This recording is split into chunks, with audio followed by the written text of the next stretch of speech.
So once again, my name is Ian. I'm the president of the chapter, one of the 4 members of the leadership team of the Rio Grande Young Farmers Coalition, which is the Albuquerque area of the Albuquerque area chapter of the National Young Farmers Coalition.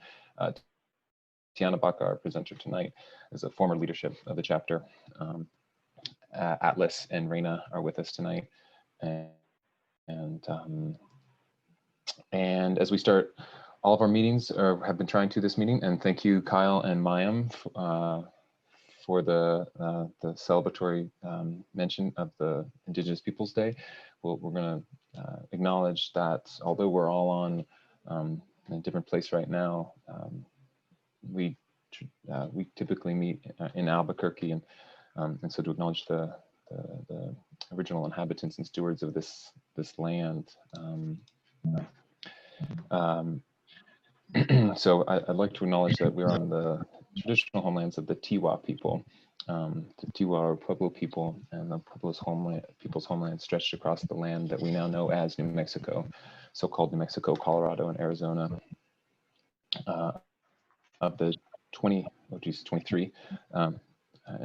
indigenous peoples residing in New Mexico, 19 no Pueblo tribes.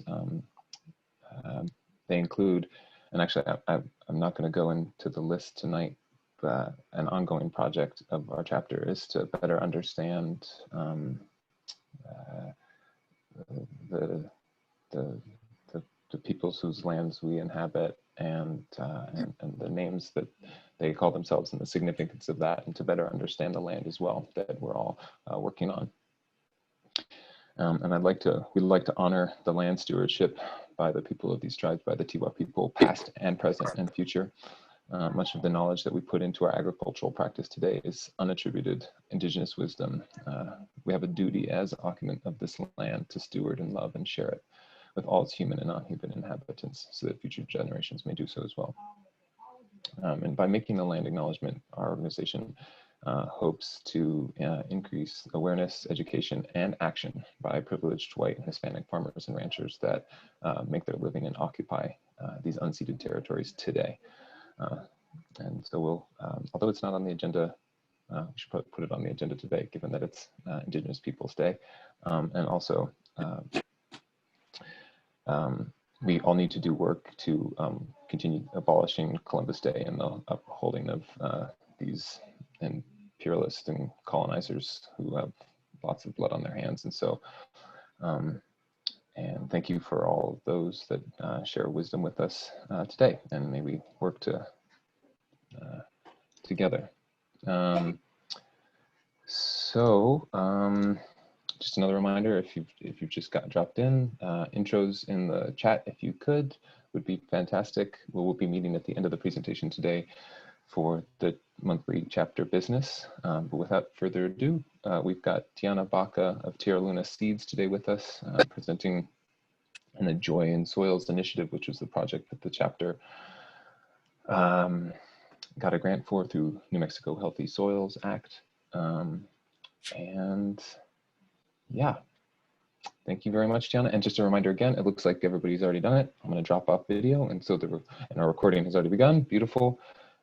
Thank you all for attending, and thank you very much, Tiana. Thanks, Ian. As Ian said, my name is Tiana Baca. I use she, they pronouns. And tonight we'll share a little bit more about Tierra Luna and talk about soil health. I wanted to give a little bit of context of my farming background and how I came to be here. So I have been farming for about 10 years. And I did not grow up farming. My family, both sides of my family, traditionally were farming. But there was a disconnect that happened in both generations, or in both sides of my family, with my grandparents' generation. And so these are things that I did not grow up as a way of life with, and have had a practice of reconnecting to. Additionally, I don't have a formal like academic background in agriculture either. And I don't think that that is necessary, but just noticing where I fall. So my experience with farming has really been experiential, from living and doing this, and working with mentors and elders, and reading and finding other ways to access that knowledge and experience. Also, I think it's important to point out that I do not own land, nor do I have a long-term lease on the land that I'm at, or any kind of contract there. So what I am doing and growing and living is really based on, because I believe this is important, regardless of if I will be the person who continues this stewardship and relationship with the land moving forward. So a little bit about Tierra Luna. So Tierra Luna is a seed collaborative. My partner, Stewart, and I are farming here in the South Valley, and we are focusing on growing regionally adapted seed for farms in our community. So coming out of a need and noticing that it was very hard to access locally grown, regionally adapted seed, and wanting to reconnect to that and wanting to make that available.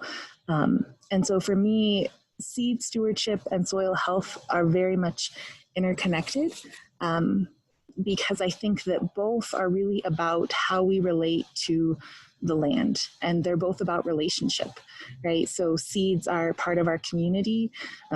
It's part of our cultural community. It's part of our just our food community, and soil is the same. These are not commodities. These are not separate entities that we can just tease out. They're always in relation to us and to each other. And I think that as we talk about soil health, or if we were talking about seed, that it's really about being in relation and understanding the lands that we are on and the particular needs of each of those spaces, instead of coming in with an idea to just imprint onto that landscape, right? So with that, let's go ahead and talk more about seed and soil. So this is Tierra Luna. You can see here when we moved to the space that we are farming now, we actually haven't even been here a full year. And when we moved, this is what we arrived to. So pretty bare soil.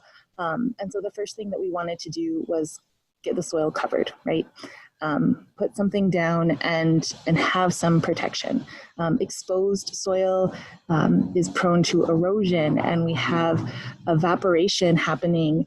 If it does rain, those raindrops are hitting with a really high velocity and causing compaction. So there's just a lot of reasons to get the soil covered quickly. And so to do that, when we first started, Stuart was using a Magna Graecia hoe, which is like the small kind of two-pronged hoe. So it's breaking up the soil, but it's not actually doing any turning. And so we tried this. There was a lot of compaction, but you can see that that's a lot of labor over a large landscape. But it's where we started because it's the tools that we had. And then we put down cover crop. So this area that you can see in this photo is a third of the pasture that we put in for our goats. And this is where the farm started. And here's that same space about 3 months later, right? And you can see actually the first section has gone to seed, and then you can see next to it the other sections that we developed later. But it's a pretty stark contrast to what we began with, right? And so again, the priority was getting the soil covered, providing protection from the elements and trying to feed soil health. The next piece of covering the soil was really thinking about how we do that in our vegetable beds. And so we have about a 1/4 acre in vegetable production. And that is really, we are growing food and have put some food into community, but really our production has been based on seed and growing seed for community. But what you can see here are that in our pathways, there are some permanent beds that we established, and we put down mulch in the pathways, right? So even thinking about where we walk and trying to, again, limit the amount of evaporation that's happening, the amount of direct impact of the rain, and just really protecting the soil as much as we can. We also try and use mulch, and in this case, you can see bits of straw and like alfalfa. This is like the leftover bits that we sweep out of the bins where the goat feed is and that type of thing. So using that as a way to protect soil, keep moisture there. And here's another view of that as it was filled in, right? So you can see the pathways in that darker mulch and the lighter mulch underneath the tomatoes and such. So another piece that I want to talk about is limiting soil disturbance. And it's kind of funny to like start this conversation with this photo, and we have, you know, a BCS and we're tilling. So when we began this working at this field, you can see the pasture behind the BCS that we prepped by hand, and we realized that we were going to be here investing full time. This is right at the start of COVID, and we were also pretty concerned about just food and seed security overall. So we really wanted to get things in the ground and growing. And what we decided was that at this point, we needed a little support. And we didn't want to be in a position to be tilling long-term and keep doing that technique. But we decided that this was, for us, maybe the best option to get this land to a state that we could start growing. But there are some challenges, which I'll bring up later, with this particular method. So you can see the area that we put into production using that tiller. That's the first 20 rows or so that we have of our vegetable production. That's also the second and third quadrant or portion of the paddock and pasture. But in another portion of the field, we decided to take another route. So the southern area on our property, we did not want to till. And the reason being that had a little bit more time to get this going. So we already had the first section established. We were able to start growing food, and we felt like, okay, we have some security there. But we also noticed that there was a lot of bindweed popping up in this other section of the field. And we knew that if we tilled, that every little portion of root would become more bindweed. And we didn't want to do that. We didn't want to create that headache for ourselves later. And so we put in the other 20 rows. There, I guess, are 40, 50-foot rows that we have in production. And 20 of them we did by broad fork, which was a lot of work. And we hand-picked out a lot of bindweed, as much as we could, just to have a helpful starting point.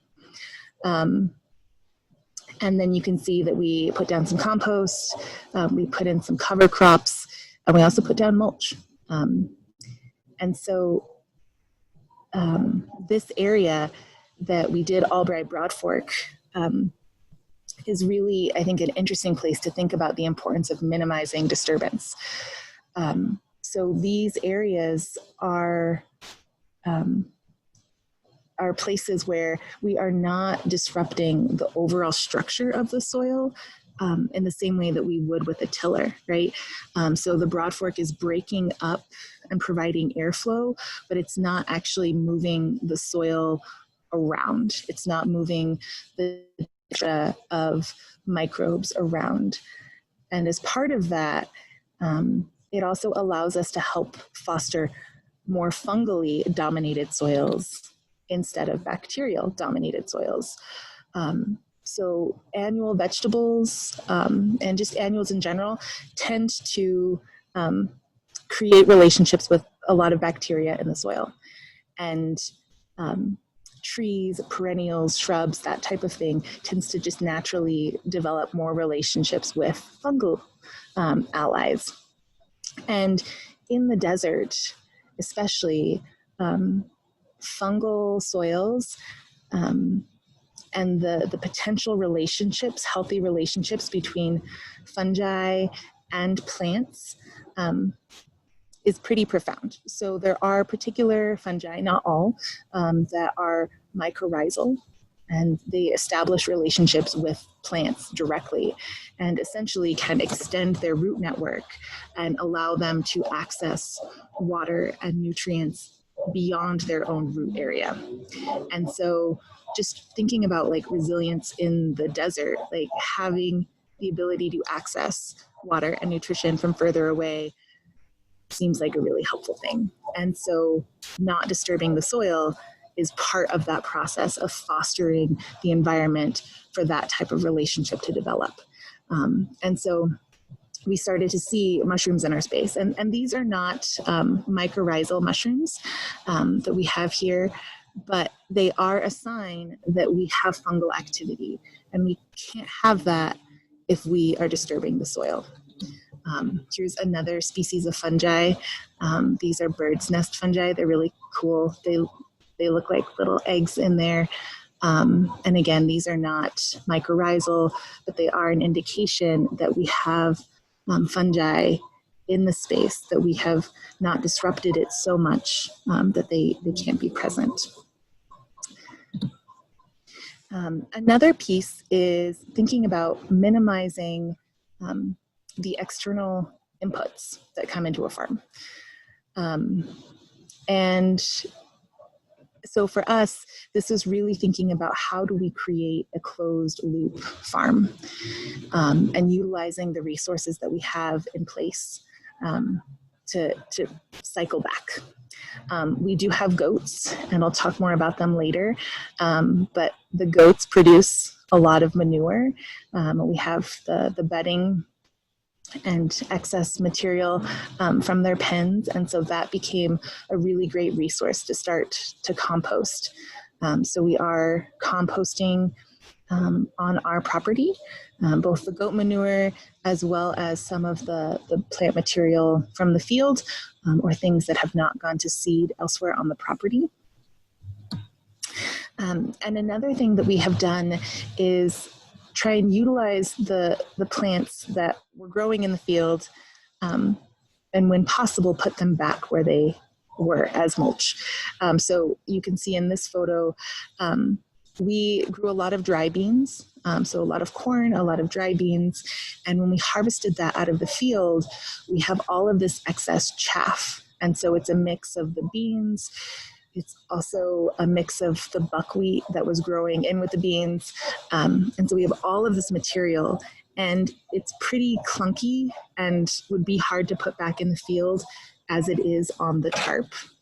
But we were able to borrow a chipper and turn that into a really fine chipped material that could go back onto the beds. And so you can see one of these rows, we have cover cropped, we put the seed down, and then we put this mulch material back down. And so it's a way to return the nutrients back to the soil from the places where they were, and really limit the need for bringing in other resources elsewhere. another piece about this is we have thought a lot about like farming like a forest. And so, for example, like when I think about a forest and a natural ecosystem, there is plant material that is dropping onto the soil surface, and there's a whole array of organisms that engage with that particular layer, right? This like micro ecozone. And that is important. There are problems in places back east where the introduction of invasive worm species who are too efficient at decomposing plant material, they eat up all that leaf litter far too quickly. And so the native insects and then lizards that live in that really interesting leaf litter, like in between zone, are not able to thrive. And so in some ways, we could, incorporate this material by turning it in, but that would mean that we're disturbing the soil. And there's also this benefit of creating this layer of life where we are encouraging other organisms to come in and engage with the material and be part of the decomposition process. And so that's part of what is happening, and we are hoping to nurture. And then I'm moving through the 5 principles of healthy soil that Ian helped share. Then there is maximizing biodiversity. So this photo, you can see the pastures where the goats are. Looking in at what is growing here. And in the pastures, we intentionally did a very diverse mix of different plants. Some that are specifically for the goats, chicory and collards and kale, triticale, I think, rye, oats, sainfoin. And then we also mixed in a bunch of like native grasses and things, trying to think about what would naturally pop up in this soil region where we are, and put that out and see what we can establish. In our vegetable production areas, we're also thinking about maximizing diversity of plants, and instead of having a field of one thing, breaking up rows into different types of crops, but also each row may have multiple crops in it as well. So there are places where you can see there's leeks down the middle with carrots growing on the side. And so utilizing different timing of crops, but also knowing that plants growing together in relationship, they all have different relationships with soil organisms.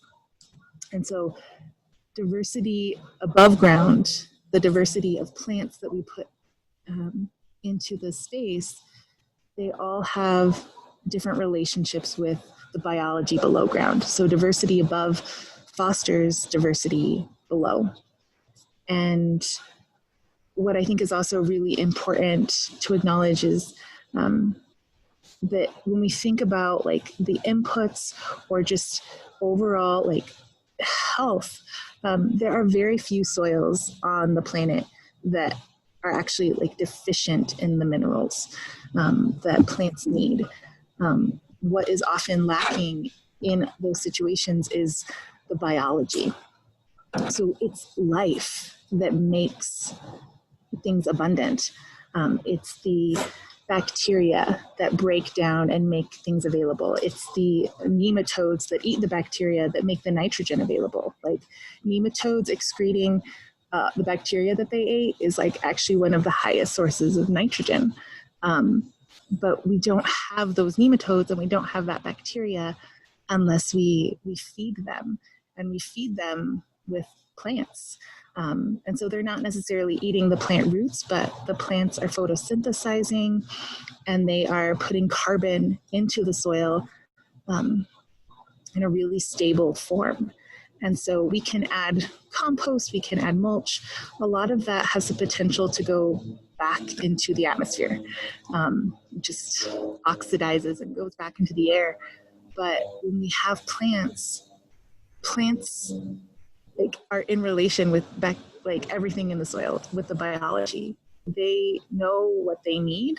They know the communities of organisms they need to thrive, and they're pretty good at cultivating that if the conditions are right. So a lot of what we're doing is trying to support what is already happening, just supporting those relationships.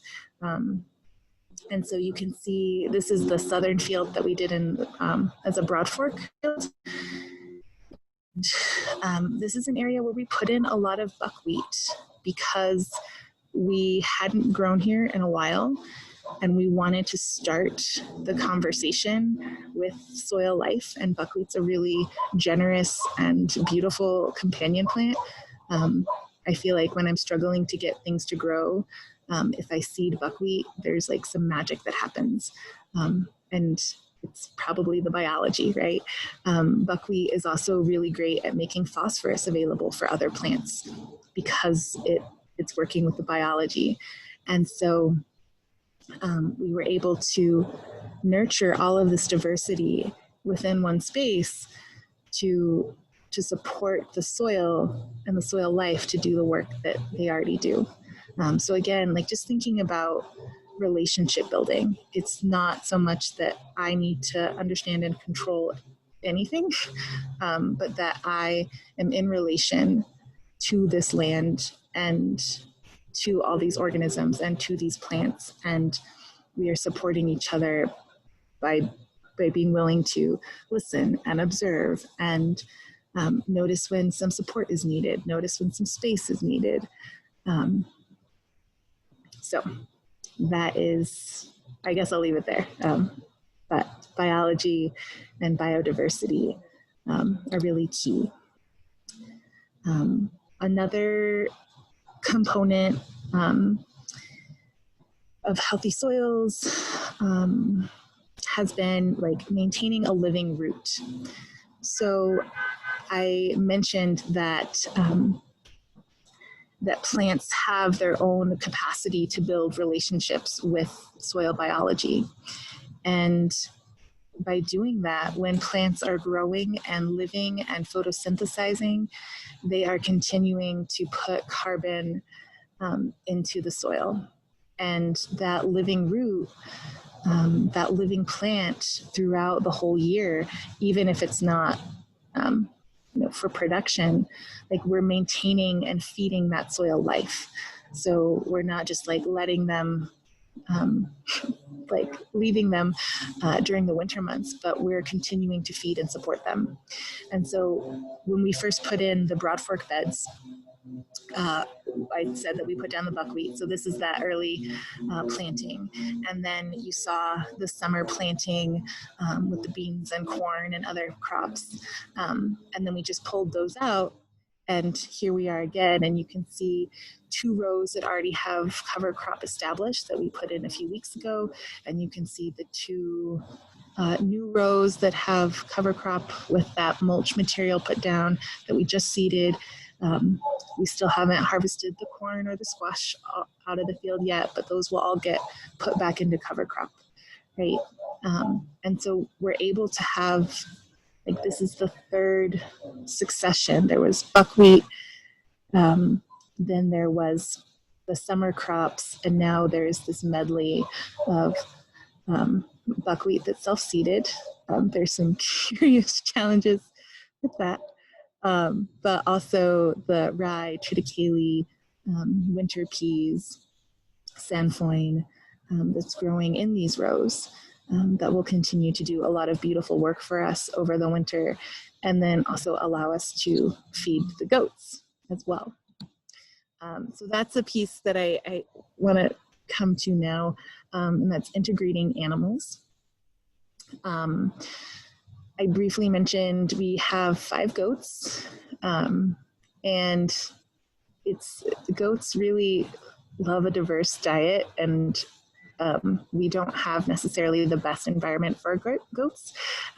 they would do better with some more shrubs and trees to eat, but we are trying to support them as best as we can. And right now, really, the goats have been just instrumental in the pasture. We don't have a setup or a way to rotate them through other spaces. So the way that we utilize or allow the goats to support us in that way is by, composting that manure and putting that into the fields. But the goats do a lot of great work in the pasture itself. They are grazing, nibbling on stuff. They are pooping and peeing, and their hooves are breaking up soil. And what's really amazing is this is from early spring. So this is like the far south corner of the field. And this is an area that we haven't done any work in yet, but you can see the bare space. And that's what everything was when we started, right? And then you can see the rows where we put the cover crop in, and you can see the pasture. And it's just like, it's so lush. But not only is it lush, it has so much more potential to hold water. And so it was at this time of year that we started getting a lot of rain. I think this was June. And you can actually see some of the movement of water in this photo where it was like pooling in this compacted bare space, right? There's not any cover on this ground. There's no living roots, and water just pooled here. But even though we were seeing that happen in the bare space, the area where the goats are grazing, water there was no standing water. It all completely absorbed and very quickly. And so, especially as I think about like being in the desert, it's not just how much water we get, which is not a lot, an average of 8 to 10 inches. And that's not accounting for climate change. But what matters is how much water we keep. And the best place to store water is in the ground, in the soil, where it's available for plants, where it is connected and part of a healthy, functioning water cycle. And I fully believe that the goats and this pasture, it's a part of that. And so even though we aren't growing and doing production in that space, this has value, right? It is part of this restoration and healing of this land that is beyond any monetary piece that we can earn from it. It's just healthier. So incorporating goats, and it's always lovely, I think, to bring in the baby goat pictures. It's a little dark. They're kind of making their way in tonight. So you can enjoy this baby goat photo. But I think that's where I want to leave it for right now. And I'd love to open it up to questions and things that folks have.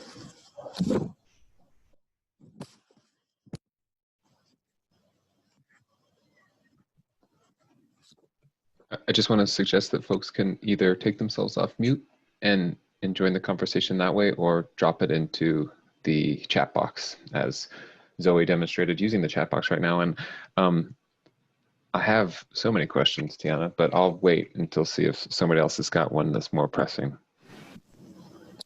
Cool. So I see one in the chat of what was your soil profile like prior to working the soil? So this was pretty sandy, silty. And so if folks are interested in how to kind of get a sense of understanding your own soil and soil profile, you can put it, dig up some soil, put it in a jar with some water, shake it, and then allow it to sit. And as it sits, the different particle sizes will fall out into their strata. And you can see the clay and the sand and the silt, and maybe, if you're lucky, some organic matter. So we had pretty much, it's a lot of silt, clay, not a lot of organic matter. And in terms of as we dug into the soil, we were not able to see any clear strata in that space. Now, when we dig into the soil, we have a very clear organic matter layer. And then we can start to see some of these striations in color that are even happening as we go down. So hopefully that answers that question. Yeah, thank you. I'm seeing two about, but they tell us that nematodes are bad. And do you plan on growing vegetables in the pasture? If so, how would you transition to that? Yeah, so nematodes, there are the good, there are the bad, just as in any, I think, situation, right? And really the benefit or the hope is that you can foster a environment where you have the beneficial nematodes that come in and outcompete the negative nematodes. But nematodes are really important part of the system. And just a cool tidbit is that there are mushrooms, I think oyster mushroom, mycelium. So the mycelium are the thin hair-like strands from that's like the root, the vegetative body of the mushroom. And some of the oyster mushrooms will actually make little lassos and they will capture and snare nematodes and devour them. So that's just pretty cool. Anyway, so the other question was about, are we going to transition the pasture to vegetables? We originally thought that we would, and that was part of why we came up with, we have a pretty standard row size. All of our rows are 50 feet. And so we thought like it might be cool, we could just like flip-flop irrigation over and grow there. I think right now where we're at is that the side of the field that has the pasture also has a lot of elm trees along that edge.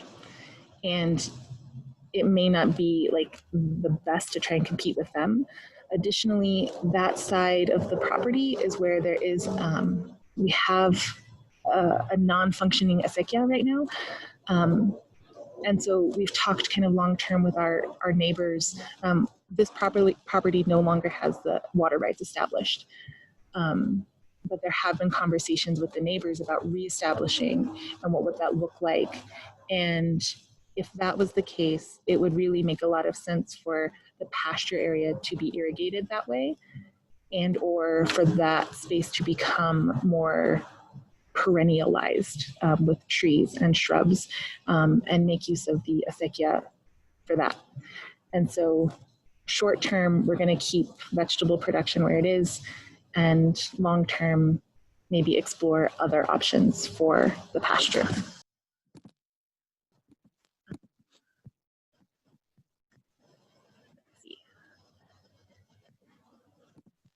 Sort of hard to like read the chat, so let me look through. So are there any crops you do not recommend repurposing for mulch, like tomatoes or cucurbits, because of the disease or pests?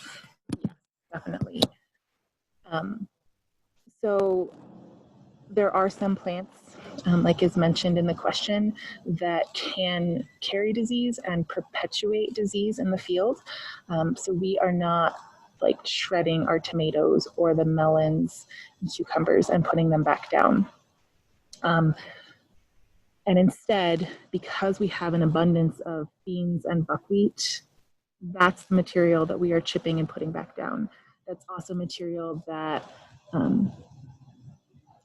that is just, it's easier to chip, and it's not as prone to spreading disease. So being mindful, if you do have sick plants, probably in general, it doesn't matter what type of plant, but not putting that back into the field unless you've been able to put it through a really high heat compost that you know is going to kill that bacteria, or find another way to cycle it, or maybe use it in a space where there's perennial trees or something and not your vegetables. So yeah, that's a really important point to make, is really being mindful about what types of plants we put back in the field. There's another question on how do you select the food crops you grew and where do you go to obtain your seeds? Were most of them traditionally grown in New Mexico? This is really important. And I realized like, oh yeah, it's Tierra Luna Seed Collaborative, and I didn't really talk about the seeds. So this year, about 85 to 90% of what we grew in the field was from seed that we already saved and have been stewarding and been in relationship with for years. And so it was about 10 to 15% of seed that we acquired from others. And so in terms of sourcing that seed, I've shared that that for me, like growing regionally adapted and finding regionally adapted plants makes a lot of sense as we think about just like what works with this soil, what works with this environment, and it's hard to find that seed. I also, in general, struggle with finding seed because of like finding places that align with my ethics and values. Fundamentally, I don't believe that seed should or can be commodified. It is something that is sacred and that is part of community, and to sell it doesn't make sense. And so there are some seed companies that, even though they are selling seed, are doing some work to be conscientious of that. And so like Fedco, for example, they acknowledge the seeds that they know, like they are able to trace back to indigenous communities, and they do pay royalties to some of the tribes in their area. They are paying, sending that money to nonprofits doing indigenous land-based work in their area. So that's a place that we had sourced some of the other percentage of seed.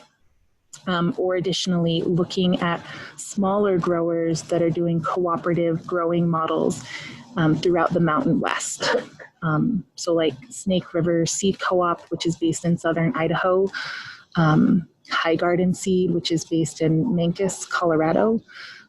So smaller community projects, people that we know personally. So that is where we source that other 10 to 15%. Our goal this season was really to grow and save as much seed as possible, not just for ourselves, but actually to be able to provide that to other farms. So next season, we are now in a place where 100% of what we'll grow, we have saved. So the things that we didn't have, like peas or carrots, like, okay, we're gonna have that now. And we'll also have enough to share with other farms. And this year we did some sharing of seed, and it was like, can you grow out like 15 feet? And that's a way to start to build the capacity of seed. But this year, like we now have enough to be able to give someone, a farmer, and say like, you can grow like 50 or 150 feet of this now, right? And so that just feels really impactful and important, especially as we think about access and community resiliency and just community collaboration. And I see that there's some sound issues that are happening. I'm gonna huddle a little closer to the screen and try not to creep you all out.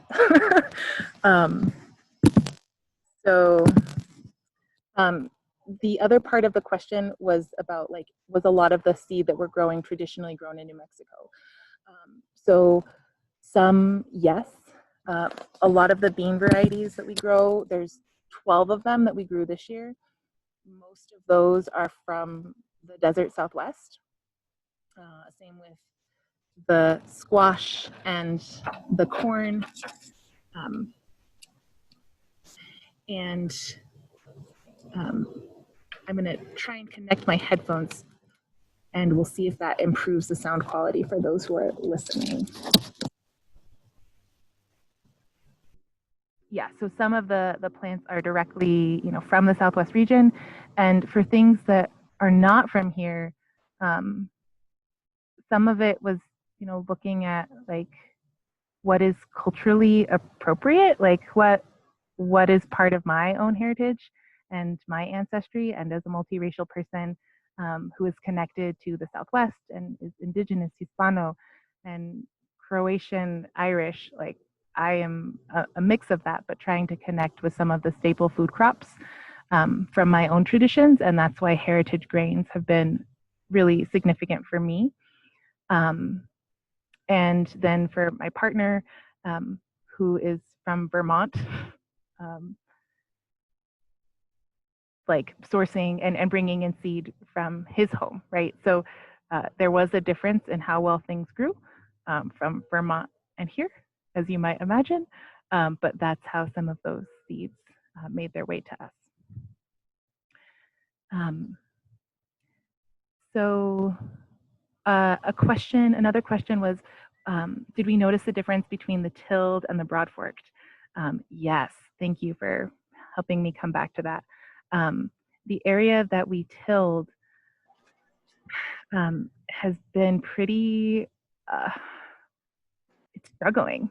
It's really interesting to notice like the structure of the soil is not developing as well. It's also more compacted. So the broad fork space, as we are prepping those beds for fall, winter, we just cleared the field, we reseeded, we covered with some compost, and it was still so soft, and we could push like a digging fork in like butter. It was so easy. But the areas that we tilled were actually quite compacted, and so we had to go through and broad fork them. And I think historically that area was used as a garden space, and I think it may have been tilled before. But it was really interesting, and to just see like, yep, one of these things, the tilling, does more disturbance, and it makes it harder for the soil to like reform itself, and I can see that. So I'm a very big proponent of the broad fork, even though it's definitely a lot more work. Another question around, would there be a difference in running goats versus running chickens, or having to mow for the chickens? So I think, those are different animals are doing different work on the land. And the goats, in terms of their relationship with how they eat and sort of the tugging and the pulling and the grazing component, they are stimulating roots and doing different work that way.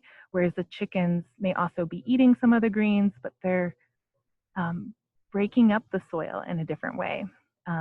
Rotating chickens in could also be really amazing for managing the parasite load and just managing insect problems in general.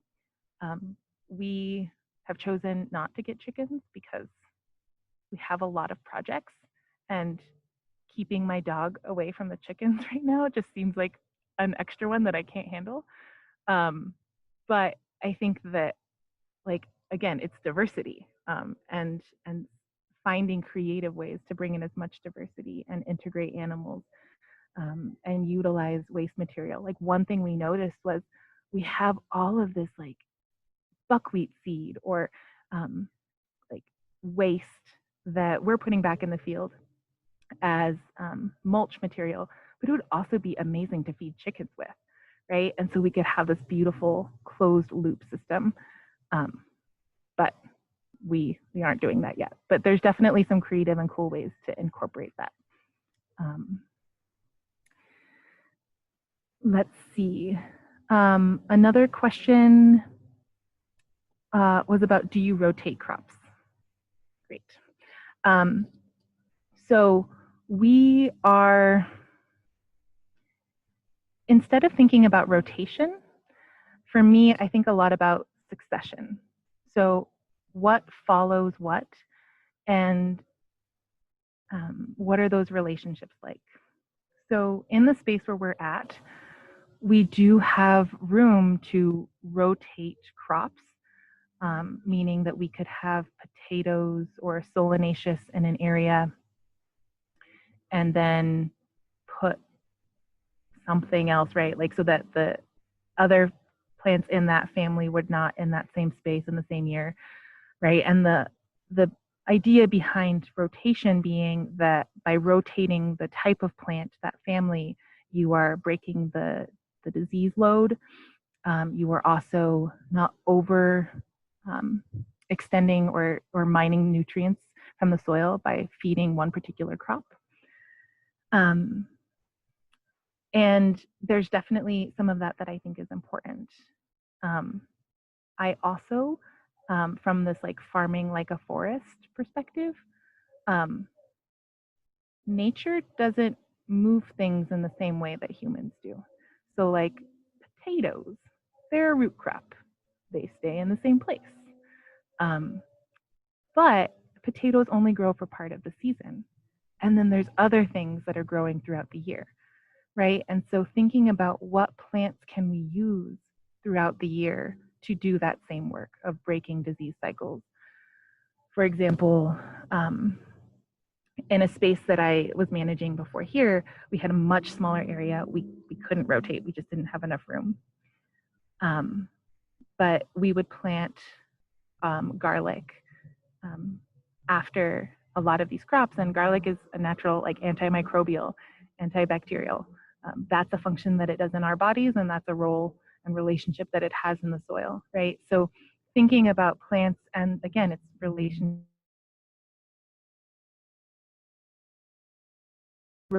things or what follows. So yeah, I guess thinking about that succession piece more.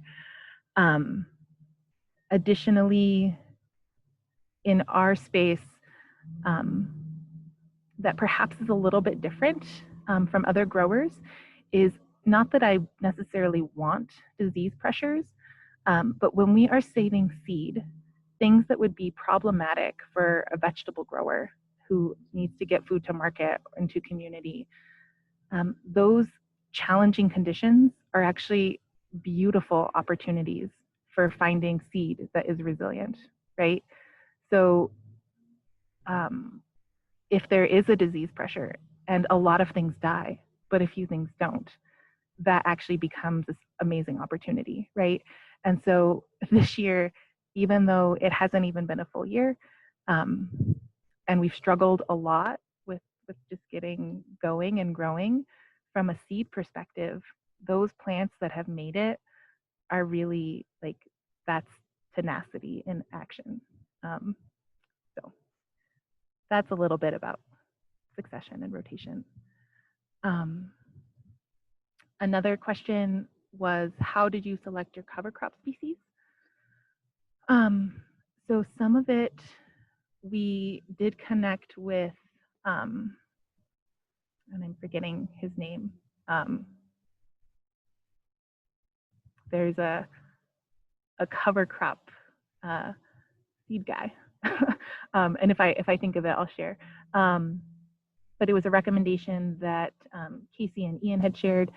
So we connected with him. We told him about, we're raising goats and we want to have pasture for them for this type of season, and he helped guide. But I have also, Kevin Braun. Yeah, okay, so it's in the chat. Name is in the chat. Fantastic. Thank you, Collective Community Brain. So we connected with him about that.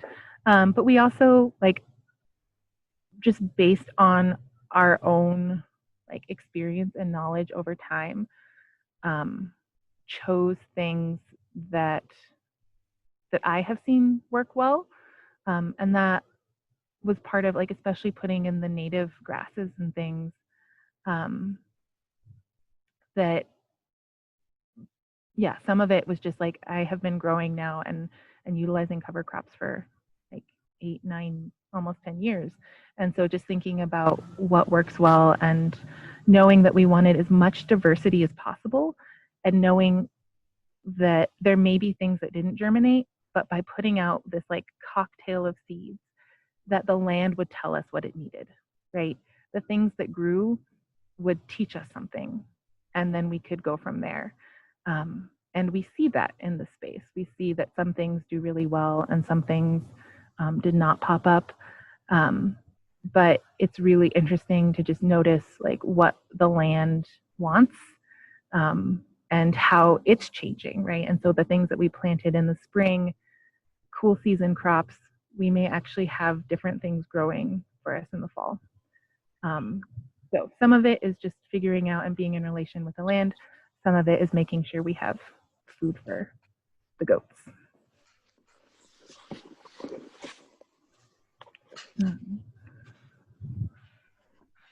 And I think the only other piece was someone asked if I could share the seeds in the chat. Yes, I will, some of the sources, other sources. I will type those as soon as we wrap up. And I also just want to put out to community that if you are farming and you need seed, please connect with us. So I will share contact information for Tierra Luna as well. But yeah, are there any other last minute questions? I think we're just at about an hour. So Atlas was asking, could you tell us a little bit more about your bean climbing trellis? It looked real nice, and then the beans got heavy. So yes, we built it out of bamboo because we were trying to find something that was like a strong building material, but also could be composted, like not trying to create waste on the farm. And I thought that this like A-frame design would work really well. The beans were just like massive. And that coupled with like the 60-mile-an-hour winds knocked them over. So I need to redesign them. I think there's still some creative ways to use bamboo, but not like we did. So, or if you maybe plant less beans or something, maybe if they're not oriented against the massive gusts of wind, it would fare better. But yeah, thanks for that question, Atlas. And then Zoe was asking, how do we water the pasture? So we originally tried kind of flooding it with our well. We like drilled holes in a pipe, and that didn't work. So then we set up a Wobbler system, which is it's a low pressure irrigation that they wobble. It's like two pieces and they're not connected. So the potential for things to break is really low. And it disperses water in I think like 40-foot radius or 40-foot diameter. And so we have 3 rows of those wobblers set up, and that's how we're able to irrigate the pasture space.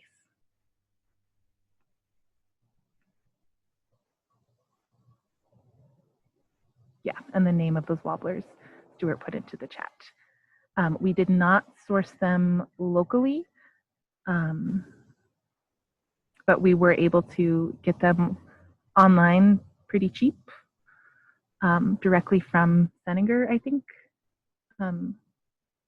And yeah, and they come in they have different diameters. So depending on the pasture size that you are irrigating, you could even use them for vegetable production if you wanted. But yeah.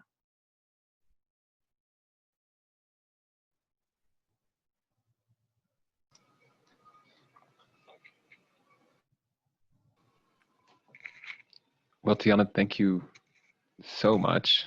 Huge gratitude to you. Any last questions? I mean, think this is more valuable, if you have time, Tiana, than what we were going to talk about for our monthly meeting.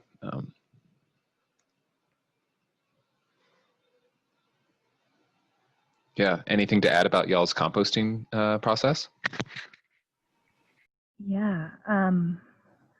So let's see. And I think, yeah.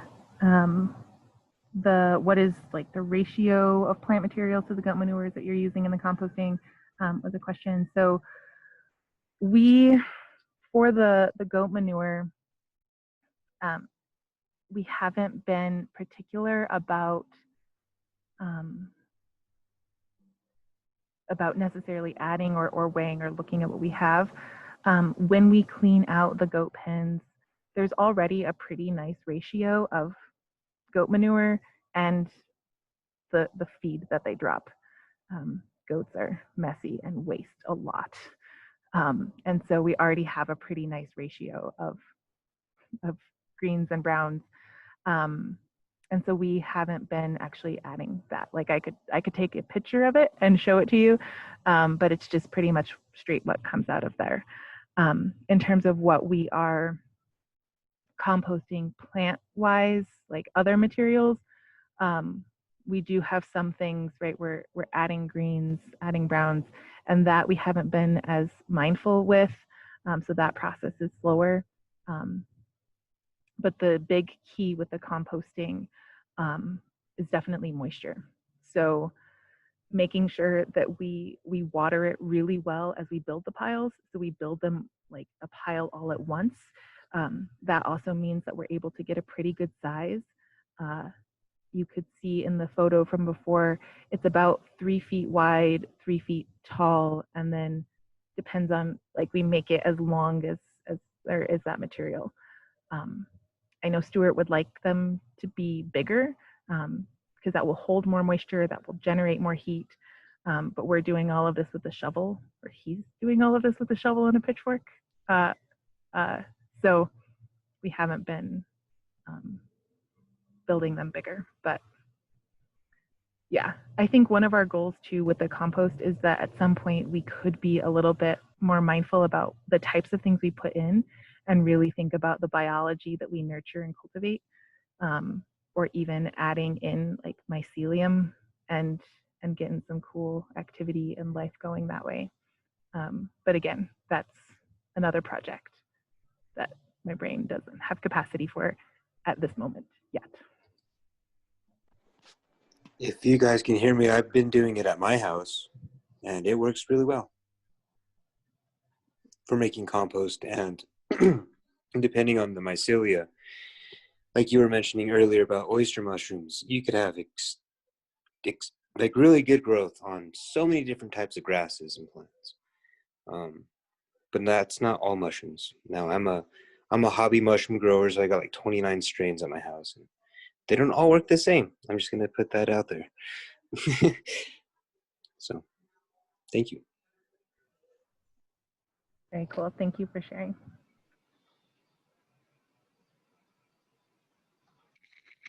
Nice. Thanks for putting that in the chat, Stuart. 85% plant material to 15% manure. Also, way to do all that broad forking and the initial hoeing on that pasture. My back hurts just thinking about you doing that. So dang, you're an inspiration, both of you. Well, if there are any other questions, Tiana, maybe if you could drop your contact information in the chat. When I think of Tiana, I think of an educator, so I'm sure she would be free to make time or find time eventually, especially as the winter comes, to answer any more questions. And this video of this recording will be available thanks to our friends at New Mexico Healthy Soils. They have a YouTube page. It'll be posted online. If you go to their blog, their website, which I'm sure somebody will drop in the chat as well, and